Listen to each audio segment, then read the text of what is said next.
मौलाना सरदार अहमद साहब रहमतुल्लाह अलैह के पास ना एक बूढ़ी अम्मा अपना बेटा छोड़ गई। तो हजरत साहब ने कुछ 2, 4, 5 महीने रखा। तो बाद में उसकी अम्मा को बुला के कहा कि भाई तू बेवा है, बेटा तेरा यतीम है, मैं नहीं चाहता कि इसका वक्त ज़ाया हो। ये पढ़ने वाला कोई नहीं, सारे नहीं भाई पढ़ने वाले होते। अब यहाँ उलमा बैठे हैं, मैं बेअदब भी ना हो जाऊँ। कुछ पूरे 8 साल लगा के भी आ जाते हैं, सनद भी उनके पास होती है। नाराज ना हो जाना, ये तो सब अच्छे लोग हैं। सनद होती है पर पता पुता कोई नहीं होता। ये आला हजरत ने लिखी है बात। सनद होती है, पूरी डिग्री होती है, उस पर कई लोगों के साइन भी होते हैं। तो बहुत सारे तालिब इल्म ऐसे होते हैं जो मदारस में कहते हैं मैं फाजल फलां हूँ, लेकिन कोई शय पास। तो मौलाना सरदार अहमद साहब मुहद्दिस आज़म पाकिस्तान रहमतुल्लाह अलैह उस बूढ़ी को कहने लगे तेरा बेटा कुंद देना है, पढ़ना पढ़ाना इसने कुछ भी नहीं, तो यतीम बच्चा है, कल को तू कहेगी कि मेरे बेटे ने वक्त ज़ाया किया तो वापस ले जा। बूढ़ी अम्मा रोने लग गई, कहने लगी मैं पढ़ाने तो नहीं लाई थी, मैं तो आपको रब का वली समझती हूँ, मैं तो नौकरी कराने लाई थी। नौकरी हज़रत अनस बिन मालिक कहते हैं मेरी अम्मा भी हुजूर की बारगाह में दे गई थी। हुजूर की बारगाह में ये नहीं कहा था कि या रसूलल्लाह पढ़ा दें, हाँ हाँ मैं जिम्मेदारी से बात कर रहा हूँ। ये नहीं कहा था हुजूर मुजाहिद बना दें, ये थोड़ी कहा था कि या रसूलल्लाह सल्लल्लाहु ताला अलैहि वसल्लम से मुफस्सिर मुहद्दिस मुहक्किक मुफ्ती बना दें। हज़रत अनस की अम्मा कह गई थी सोनिया जब तक ये रहेगा ना आपकी नौकरी करेगा, ये घर के काम काज करेगा, ड्यूटी करेगा, हुजूर ये आपकी नौकरी करेगा। तो मेरे महबूब ने फिर दुआ कर दी, अल्लाह इसे बरकत अता फरमा। तुम समझता है खिदमत वाला खाली रह जाता है? जितना जायका खिदमत वाले को मिलता है, जो उसके नसीब में आता है, वो किसी का नसीब कहां भाई। हजरत अनस कहते हैं हुजूर ने दुआ कर दी, बरकत की। मुझे तो खेती बाड़ी आती भी नहीं थी, पर लोगों के बाग में साल में 1 दफा फल लगता था, मेरे बाग में 2 दफा लगता था। हुजूर ने दुआ कर दी अल्लाह इसे औलाद दे। फरमाते हैं मेरे बेटे, मेरे पोते, मेरे नवासे, मेरी बेटियां, फरमाते हैं मैं जिंदा हूं और मेरी 100 औलादें मौजूद हैं। परेशान हो गया 100 सुन के बच्चे 2 ही अच्छे, 100 औलादें मेरी मौजूद हैं। हजरत अनस बिन मौलाना सरदार अहमद साहब के पास ना छोड़ गई बच्चा, कहने लगी हजरत जी मैं को पढ़ाने के लिए थोड़ा छोड़ गई हूँ, मैं तो इसलिए छोड़ के गई हूँ कि आप मेहरबानी करें, खिदमत कराएं। तो हजरत जी कहने लगे कोई ऐसा काम ही नहीं, खिदमत वाला क्या कराऊं। कहने लगी पट्ठे पवा लिया करो जी। उन लड़ पेंदे ने, कहने ने बच्चे काम कर दें मदरसे का। हालांकि अब कहाँ बच्चे काम करते हैं, अब तो गुजर गया दौर, अब तो बच्चे काम कराते हैं। अब बच्चे भी नाराज हो रहे हैं, घूर घूर के देख रहे हैं। सही पह रहा हूँ आपको, बच्चे काम कराते हैं, बच्चे कहाँ काम करते।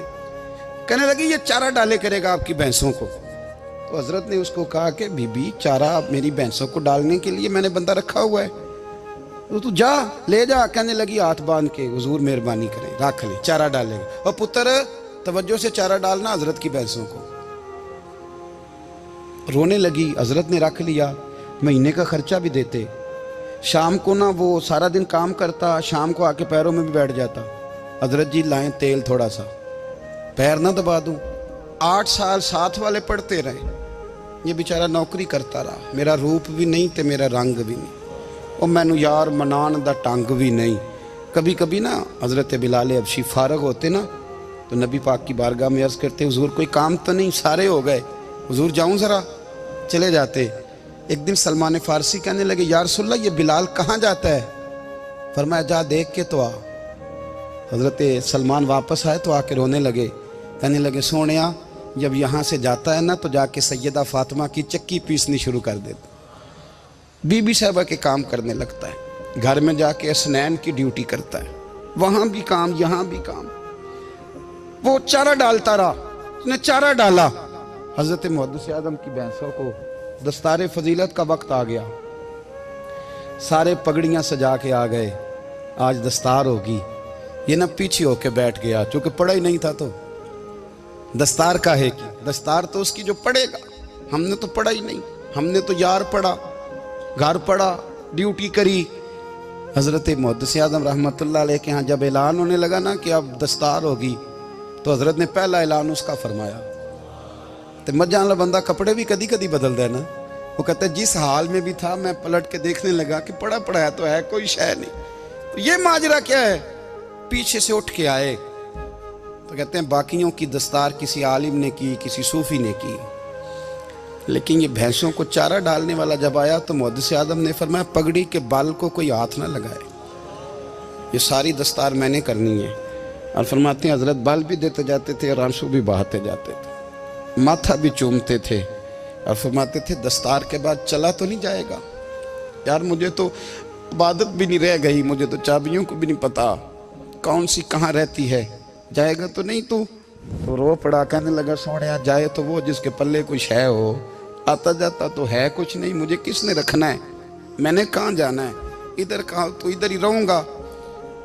वो उस तालिब इल्म के सारे उस्ताद भाई कहते हैं उसने दस्तार कराई, पढ़ा पढ़ाया कुछ नहीं, पर जो मसला अड़ जाता था ना, वो जो अड़ जाता था ना, वो जाके उससे पूछते थे तो किताबें खोलने की ज़रूरत नहीं पड़ती थी। हज़रत बिलाल हबशी कभी सिपा सालार बने थे किसी जंग में, किसी सूबे के गवर्नर बने हो?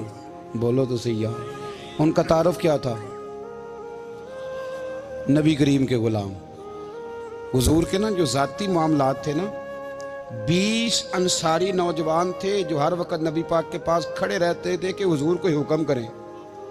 20 और 34 से लेकर 40 तक गुलाम हर वक्त हुजूर की बारगाह में रहते। हजरत बिलाल हुजूर के ज़ाती मामलात की खिदमत करते थे।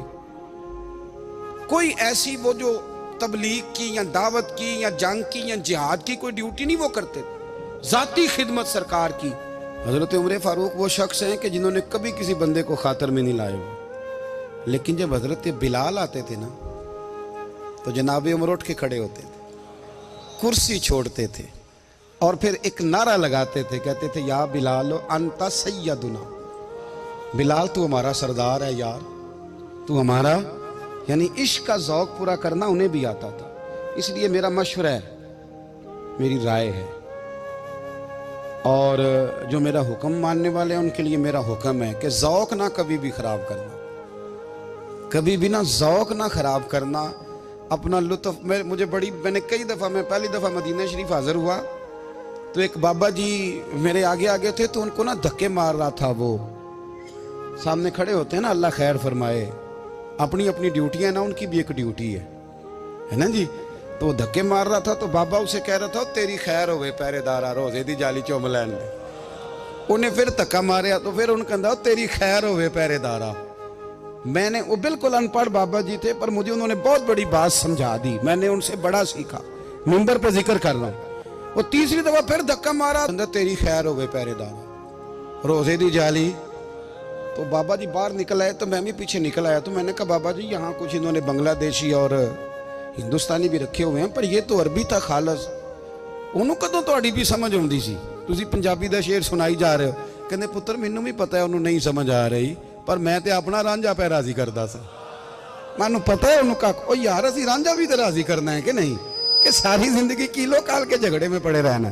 ऐ इश्क तेरे सदके जलने से छुटे सस्ते, जो आग बुझा देगी वो।